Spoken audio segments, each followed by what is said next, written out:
Diyos ng kaitakasan, sapagkat dumating na ang tagapagligtas. Lahat sila nagalak, lahat sila naging masaya. At pagkatapos ng ito, na ibinalita ng anghel sa mga pastol, sila ngayon ay nag-usap-usap.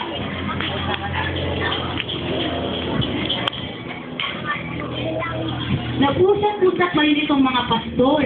Naku, tingnan na natin yung binalita sa atin ng anghel.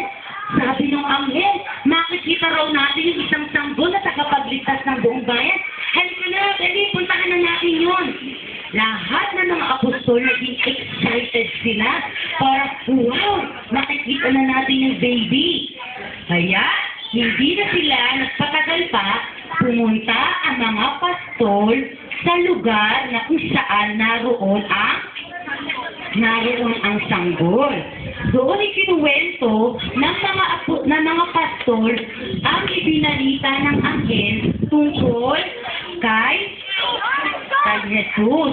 Ikinuwento nila kay Maria at sa mga taong nakapalibot sa kanila na ang sanggol na ito ang siyang tagapagligtas ng buong bayan.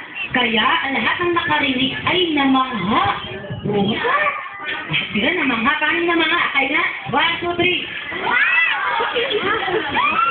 Parang nagulat. 1, 2, 3. Parang nagalit yata tayo na. Nagulat. Ito pa. 1, 2, 3. Ang sigit nyo pag nagugulat tayo.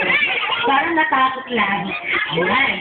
Pero ito, ang mga taong nakarinig sa ibinalita ng mga pastol, lahat sila ay namangha.